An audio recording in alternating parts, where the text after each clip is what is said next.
What do we want? Living wage. When do we want it? Now. When do we want? Living wage. When do we want it? Now. What do we want? Living wage. When do we want it? Now. City workers, nonprofit workers, educators, even our allies in public safety and healthcare, everybody's feeling the crunch for housing and for affordable living conditions in the city. As we move forward, we take stock of the victory we won in September. Through the hard work and dedication of many union workers, they fought and won landmark legislation. As Carl indicated, there was an amendment to the minimum compensation ordinance. But we need to be clear. This is setting the floor of wages. This is setting the very bottom, literally the minimum compensation.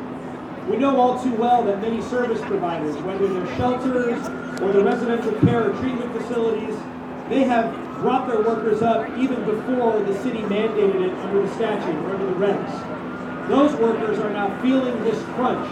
And in July, when we applaud the city for raising that minimum to $16.50, we know there are workers that are just pennies above that minimum compensation ordinance, and they're going to feel the squeeze like no other. And that the same is true for workers at $18 and $20. Can anyone really afford to live in San Francisco even on $25 an hour? No. But we, the workers, are doing the biggest job in San Francisco, for San Francisco's biggest problem, and that's homelessness. Homelessness is one of the biggest problems San Francisco has. And we're the ones who's taking care of that, but at a low wage. So we need to raise our voices, get inside, and let them know that our hard work need not be overlooked. We need to let them know that the work we're doing is helping cleaning the streets of San Francisco. And could you tell us a little bit about the struggles that your colleagues face living in San Francisco? One of the things that I think that my colleagues, especially in nonprofit, face is that the work that they do is undervalued and underpaid. Oftentimes, we'll talk to my colleagues and I'll find out that one of our janitorial staff, this is one of the examples that I use, is that one of our janitorial staff shared in a casual conversation, shared his story of recovery with one of our residents. That was the catalyst for that resident to be able to take that step for themselves and achieve that level of self-sufficiency for themselves and start their path to recovery. That's not something that is captured in the metrics of success for janitorial staff, but that's something that's happening often, and it's part of why our nonprofit workers are undervalued and underpaid. They're doing the jobs that are creating the outcomes and success that we all will benefit from as a city, yet they're severely undervalued and underpaid. And it breaks my heart when I hear our janitorial staff, after having to deal with cleaning up biological wastes and hazardous issues like that. We'll talk about having a second job that they have to work immediately after that, and there's no rest in between for them. A lot of our workers do commute from the East Bay because of affordability issues, and so we have people that are not being able to take care of themselves and end up being the same clients that we end up serving. And I think that's the biggest tragedy, is that in our city we have all these programs to set up and help people with affordability and supports around things that kind of beat us down as lower income people, but somehow the supports have actually gone to people at a higher income level. I was floored the other day when a below market rate opportunity came up, and the income level, the rent for the property was $2,777. I don't know any of my nonprofit coworkers that take that home, let alone be able to pay that for rent.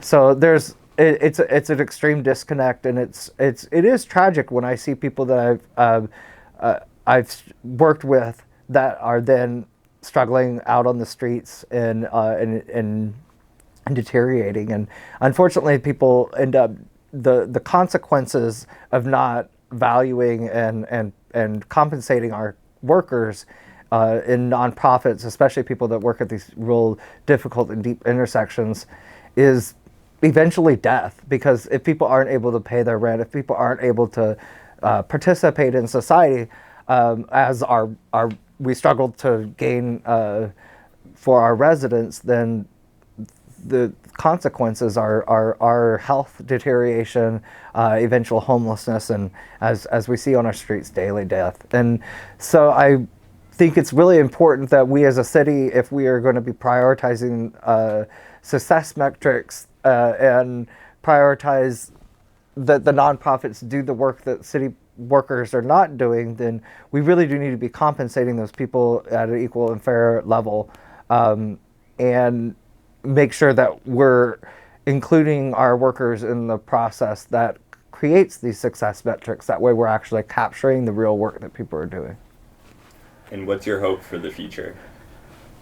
My hope for the future is that our nonprofit workers would be compensated to the point where no one would have to have a second job, similarly to how the other unions have used the one job should be enough, because honestly, it should be one job should be enough. The stress is that our nonprofit workers, especially in housing, our social service workers, our janitorial maintenance staff that are cleaning up after, people's health issues and stuff like that. It's so more intense and difficult to decompress from the things that you see on a daily basis than somebody who might be working in retail or might not be working at these kind of social intersections. Then you add on top of that people are not being compensated, that oftentimes the stresses of workplace managerial styles are actually more so stressful than the relations and outcomes that you have with the people that you're working with. And that needs to be real flipped, because we should be prioritizing the well-being and self-care of the people that actually have to model that for people who are recovering from traumas that society has placed on them. And we're not there yet, but I think that we're gonna get there, because I think that the status quo isn't working. And I think that the outcomes and successes of our programs are kind of reflective of that. I think our residents are even saying that if we can't retain, people on staff, if there's not consistency in staff, then it's difficult for them to have relations with them. Even our managers are saying that if they can't keep a good workforce, then they're not going to be able to produce the outcomes and successes that the city requires. So I think a new day is ready to come. So for the past 10 years of this economic recovery, workers have seen their wages stagnant or even falling behind the rate of inflation. Wage growth is finally starting to pick up. That's the good news. And in large part, this is being fueled by minimum wage increases around the country. So we're seeing city halls taking an active part in raising and setting their own minimum wages. And when you raise the floor, it pushes up wages for everyone. It creates a healthier economy from the bottom up. When workers have more dollars in their pocket, they spend it in the mom and pop stores, the family-owned restaurants in their own neighborhood. San Francisco weathered the Great Recession better than most of California because of our minimum wage laws. And that's why we're here today. Compensation ordinance in October to raise the floor on wages to $16.50 an hour for home care workers, nonprofit workers, nursing home workers, homeless shelter workers, and CalWorks parents. Now it's the time for the mayor and the board of supervisors to put money in the budget to push up wages for those who are working alongside of them. This will have a ripple effect throughout our local economy, raising wages. This is strategic in creating a healthier economy from the bottom up. I'm here today to let the city know and let our allies know that we've been in this fight together, that we've started together, and we will not let the city pit us against each other by not willing to compensate everyone across the board. We all deserve a living wage. We do the work, whether we're in a navigation center, whether we're at the front desk of a low-income housing, whether we're in the BART station bathrooms. We're doing this nonprofit work, and we're doing the work for the city, for the most vulnerable population. Without us, what would the city do? So we're asking not only to give us the floor, but to raise it for everyone that is affected, and not let this just be a beginning, not an end. This is only the beginning. We want a living wage. Thank you. And you'll see when they go over the presentation today, there were a few dissenting votes. But I'm proud to say that the frontline workers were in the majority when they voted on the working group 7-3 to fully fund this wage compression issue, this squeeze on the workers in the middle of these wage ranges. They also voted to make this a matter of equity, because we know that service providers, whether it's in the homeless or shelter sector or residential care or any of the other vital public services, we know that there's a matter of equity at stake here. There are blended funding streams. There are workers in the very same service providers. Some are on city contract, some are funded through private philanthropic entities, some are grant funded.